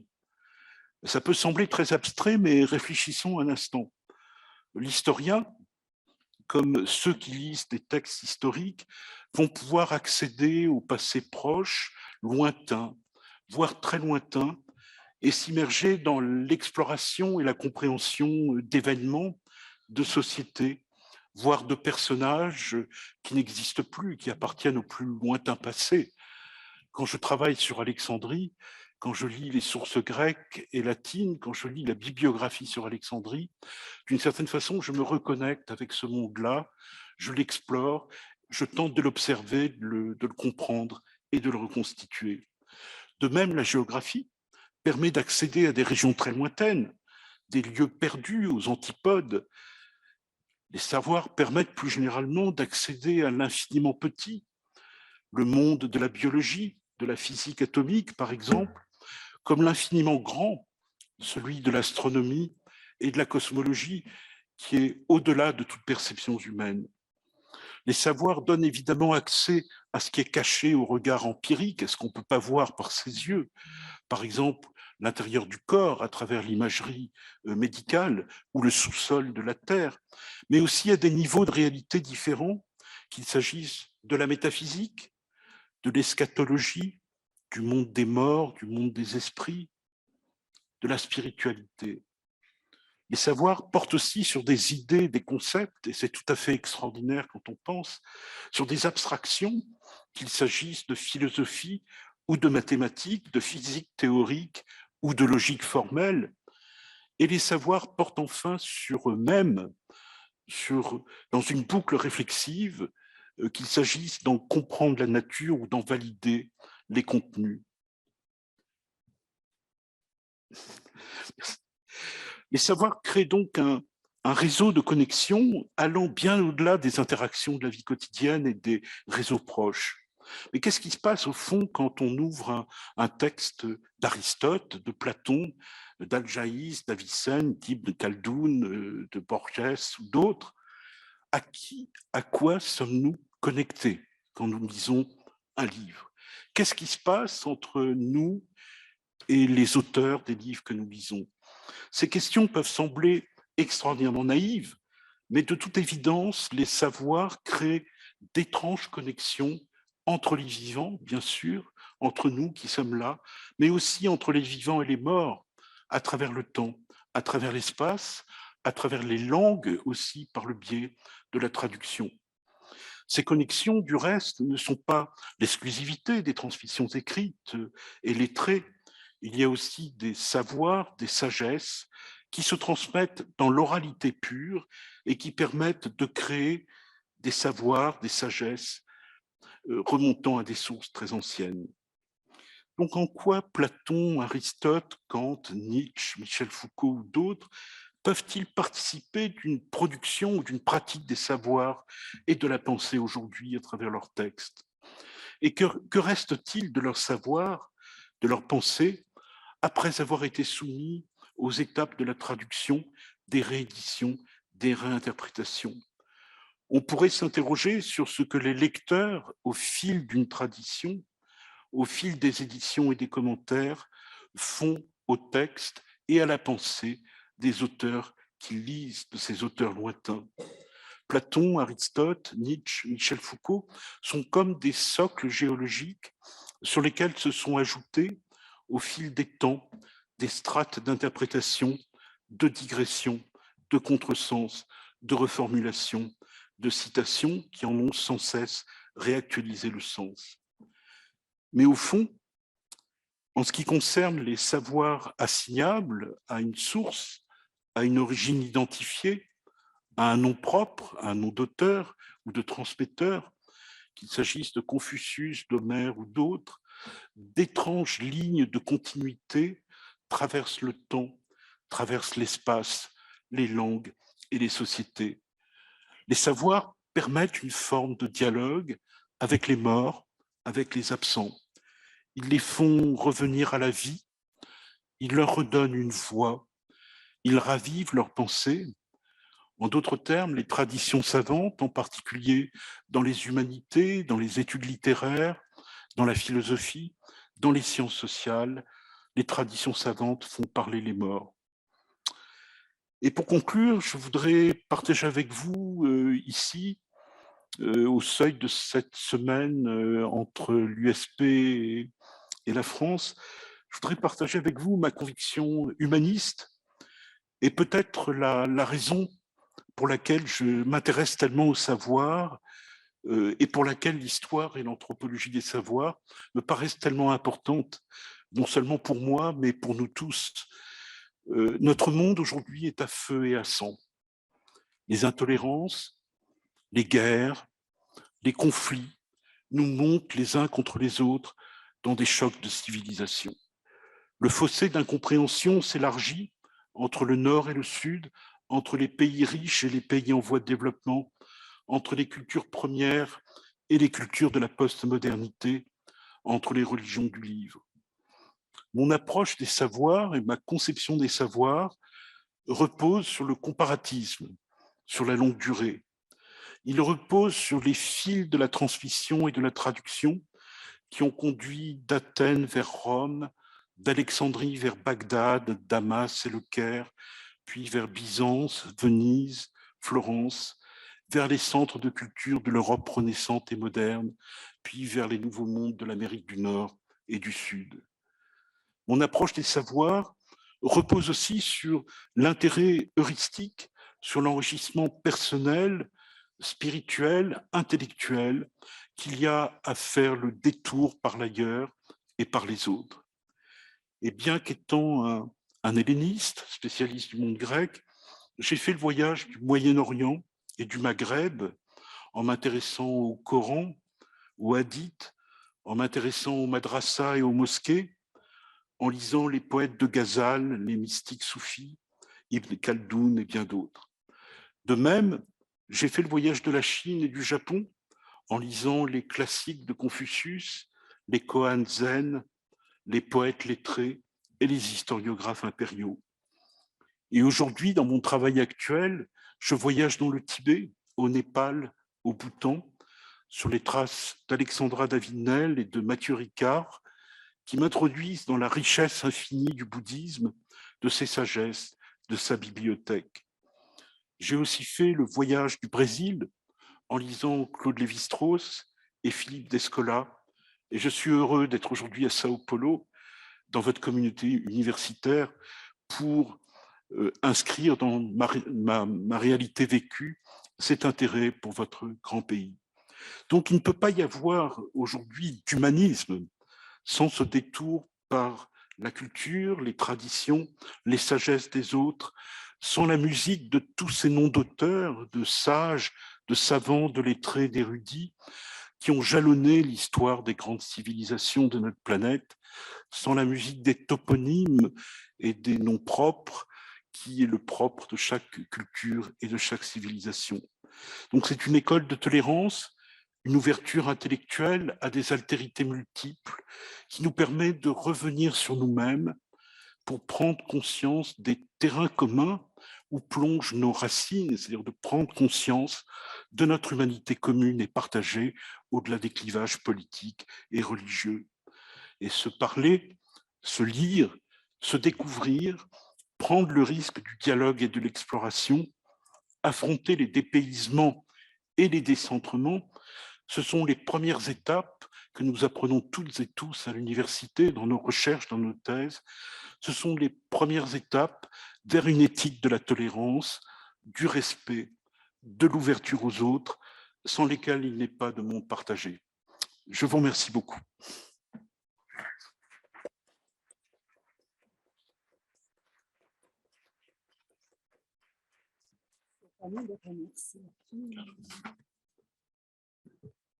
Bom, eu dizia que somos nós que agradecemos por essa belíssima conferência. C'est nous qui vous remercions pour cette très très belle conférence. Il nous reste 15 minutes pour discuter avec le public. Je pense qu'on peut proposer au public de poser des questions.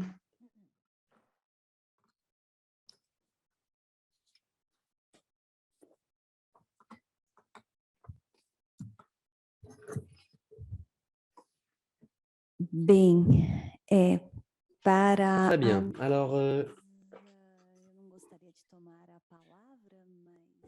alors moi, j'aimerais prendre la parole, mais je ne sais pas si... Oui, s'il vous plaît, je vous en prie.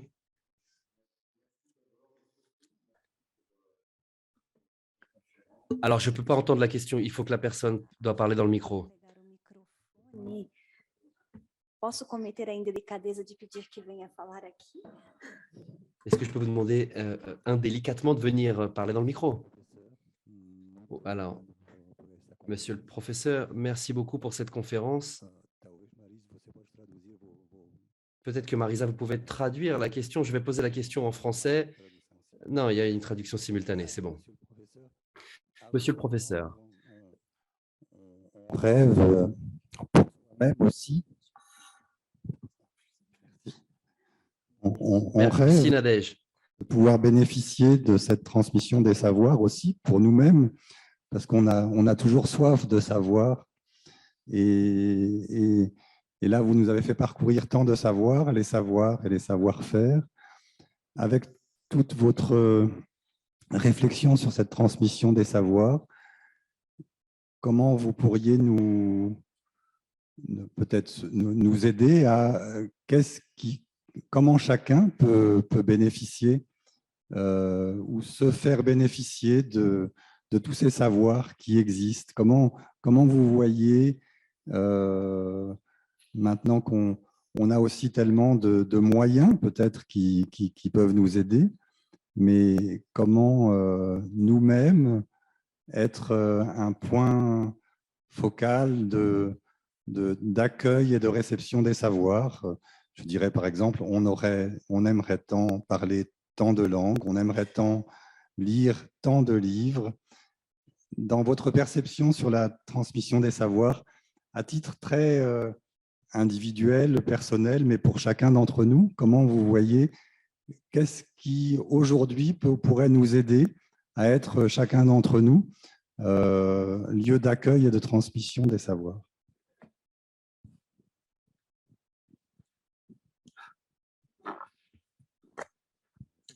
Merci pour votre question dont la réponse mérite réflexion. Je ne suis pas sûr de pouvoir répondre pleinement. La première chose que je dirais, c'est que même si les savoirs font lien et constituent des mondes sociaux auxquels nous appartenons et nous nous rattachons toutes et tous, il y a quelque chose d'extraordinairement personnel et individuel et sans doute intime aussi dans les parcours que nous traçons.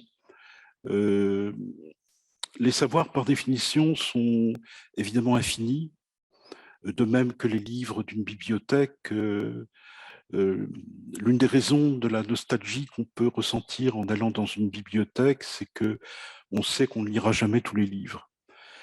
Et que donc il faut tracer un cheminement, faire des choix qui peuvent être des bons choix, des mauvais choix, mais qui ne sont jamais indifférents. Donc il faut accepter cette idée d'une il faut renoncer à la complétude et sans doute accepter l'idée du cheminement et de la découverte. Et on peut cheminer seul, c'est-à-dire sur un mode autodidacte. On peut cheminer aussi avec, grâce à des relais, à des indicateurs, à des passeurs, à des lieux, à des carrefours, des lieux d'enseignement et d'éveil. Et à mon modeste niveau d'enseignant-chercheur, je pense que dans mon travail à l'école des hautes études, je ne transmets pas réellement un savoir, mais je donne d'abord une envie d'acquérir du savoir.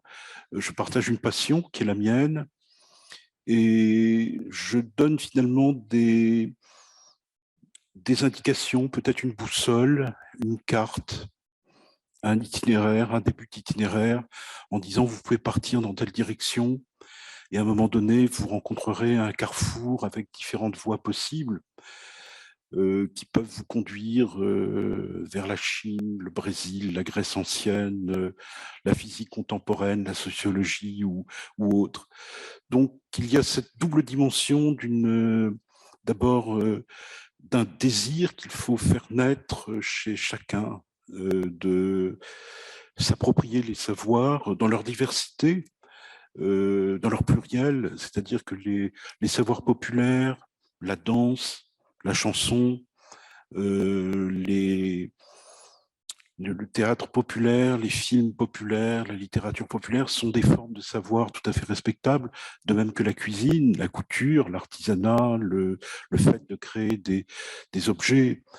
Donc voilà, ça serait un éloge de la pluralité, un éloge aussi de toutes les occasions et de tous les dispositifs d'éducation populaire, de centres culturels, d'universités ouvertes, de conférences ouvertes et publiques, et également de plateformes numériques qui offriraient non pas tout le savoir du monde comme Google, mais qui offriraient des débuts de cheminement, des débuts de parcours, qui offriraient des choix finalement et des directions possibles. Donc je ne sais pas si j'ai répondu à votre question, mais je dirais qu'il y a sans doute deux aspects, c'est-à-dire développer chez chaque individu l'art de poser des questions, l'art de créer, le courage de prendre des risques également pour s'aventurer sur des terres inconnues, cette curiosité où finalement, avec les savoirs que l'on acquiert, on se connaît aussi soi-même, évidemment, et on approfondit son rapport au monde, son rapport aux autres, son rapport à la réalité.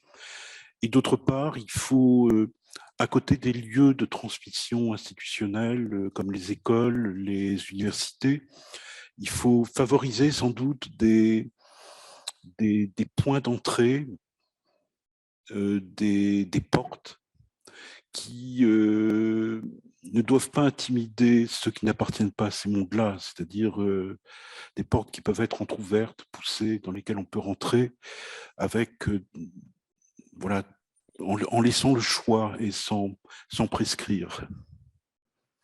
Donc j'ai une conviction effectivement très humaniste, à la fois sur ce que les savoirs peuvent apporter au développement de chacun, sur le fait que le rêve encyclopédique, le rêve de la totalité des savoirs, de la totalité des lectures est aujourd'hui inaccessible, et que justement il y a quelque chose de formidable à se dire que on peut tracer un cheminement qui est le nôtre et qui peut conduire vers des horizons de curiosité, d'intérêt qui sont les nôtres, mais que l'on peut aussi partager avec d'autres, et on n'est jamais seul dans les savoirs. Et par le biais d'une lecture, d'une rencontre, d'une conversation, on se rend compte qu'on s'agrège finalement à des noyaux déjà constitués et que on fait société, enfin, on crée du lien social.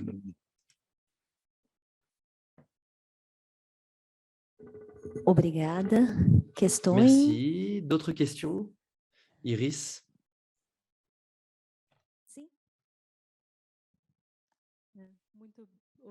Merci beaucoup pour cette belle conférence sur la diversité des lieux de mémoire, des lieux de production, d'accumulation et de circulation des connaissances. Je voudrais vous poser une question par rapport à un dilemme que Umberto Eco soulève au sujet de la perte de la mémoire. De la perte de la mémoire et des chaînes de transmission de cette mémoire. J'aimerais que vous nous parliez un petit peu de ça, justement au sujet donc, de ce lieu où la transmission n'est pas complète, et je voudrais que vous parliez un peu du caractère éphémère aussi des nouvelles technologies qui constituent un véritable défi à la transmission des connaissances. Merci. Cette question entière. Donc, je vais répondre en disant qu'évidemment, la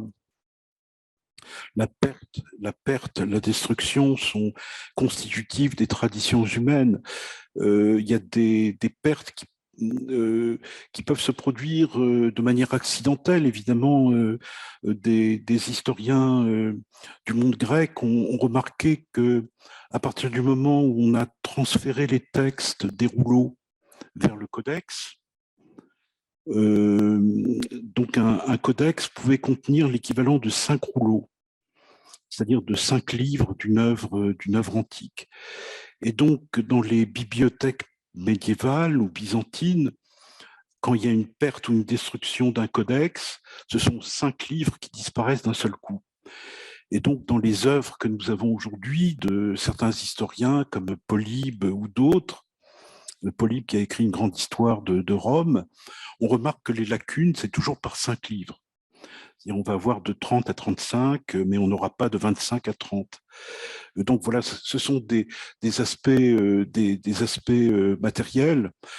Pour vous donner aussi un autre exemple, j'ai travaillé sur un auteur grec qui avait une bibliothèque absolument formidable, une bibliothèque énorme, des centaines, des milliers de livres, et qui réunissait des lettrés, des lettrés qui se réunissaient dans des banquets pour parler de leur lecture. Et donc, ils avaient des livres qu'on a complètement perdus aujourd'hui. C'était une sorte d'arche de Noé. Et à un moment donné, il y a un personnage qui dit ah, il y a ce livre sur la bibliothèque et le musée d'Alexandrie écrit par Aristoxène de Rhodes. Et puis, il y a un autre personnage qui dit mais on connaît tous ce livre, c'est pas la peine d'en parler, on va pas commencer à débattre là-dessus.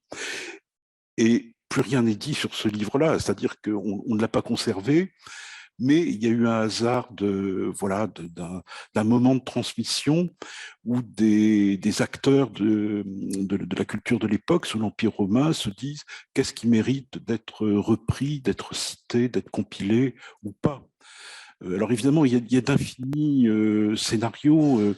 Il y a les grands bassins de rassemblement des encyclopédies, comme Pline l'Ancien, Isidore, Vincent de Beauvais, etc., qui compilent tout le savoir antérieur et d'une certaine façon qui rendent inutile la conservation de livres plus anciens. C'est-à-dire qu'on conserve la compilation, on conserve l'encyclopédie, mais on a perdu les sources premières. Donc ça a pour conséquence que le chercheur, l'historien, l'anthropologue, aujourd'hui, des mondes anciens, est toujours confronté à la perte et à l'oubli. Et donc, on déploie des techniques extraordinaires pour reconstituer ce qui a été perdu. Et il y a par exemple, sur le livre 2 de la poétique d'Aristote, qui est perdu, et que Umberto Eco connaissait bien, avec le nom de la rose, on peut élaborer toutes les hypothèses que l'on veut. On a perdu ce texte. Peut-être qu'on le retrouvera dans une tombe égyptienne à un moment donné. Mais donc la perte est constitutive effectivement des traditions de savoir, et il y a aussi évidemment des moments où certains savoirs deviennent complètement désuets et sont abandonnés. J'ai eu l'occasion avec des collègues de travailler sur l'orientalisme d'un jésuite, Athanas Kircher, Oedipus Aegyptiacus, Édipe égyptien, qui est une œuvre de plusieurs centaines de pages, tentant de déchiffrer les hiéroglyphes égyptiens au croisement de toutes les sagesses antiques. Il ne reste aujourd'hui strictement rien de cette érudition, c'est-à-dire que c'est un objet historique, un objet de commentaire, d'archéologie, d'herméneutique, mais c'est un savoir qui est sorti complètement des chaînes de transmission parce qu'il est dépassé. Donc voilà, il y a de multiples dimensions à cet aspect-là. Et vous avez raison, bien entendu, d'évoquer le cas des savoirs numériques aujourd'hui, qui sont dépendants d'infrastructures techniques, de serveurs, de langage informatique, de formatage, et qui ouvre de nouvelles formes de fractures et d'inégalités entre les pays qui ont accès aux technologies numériques et ceux qui n'y ont pas accès. Et là, il y aurait beaucoup de choses à dire. Je pense que Marisa serait beaucoup mieux qualifiée que moi pour dire finalement ce que l'on peut perdre à travers la numérisation, par exemple, de livres anciens, ou vous-même, vous connaissez la cartographie aussi. À partir de la numérisation de cartes, on perd le contact avec la matérialité du livre, avec les annotations, avec tous les détails sur le papier, et des choses qui n'ont pas été remarquées par les personnes qui ont fait la numérisation. Donc, peut-être qu'un des défis de l'enseignement aujourd'hui consiste à relier les deux mondes, à relier le monde des bibliothèques, des livres, des cartes, et ce monde contemporain absolument terrifiant et qui demande de nouvelles compétences. Enfin, j'en parlerai sans doute jeudi. Mais oui, votre réflexion est tout à fait pertinente et je vous en remercie. Bem, o encontro está ótimo, a conferência foi Très excelente. bien, l'échange est excellent, la conférence était excellente également, mais nous sommes tous un petit peu limités par le temps, donc je voudrais une fois de plus remercier le professeur Christian Jacob. Nous avons appris énormément, votre contribution, vos mots ont été très précieux et je vous remercie tous et tous pour votre présence également. J'espère que l'histoire du livre a peut-être pris un petit peu plus d'importance à partir d'aujourd'hui dans votre vie, un peu plus d'importance pour toutes et tous. Et je vous souhaite, et à vous aussi, professeur, une bonne semaine de coopération, une bonne semaine franco-ouspienne de coopération scientifique. Et je vous rappelle que cet après-midi, nous reprendrons donc la conférence avec le professeur Jacques Lénard. Merci beaucoup.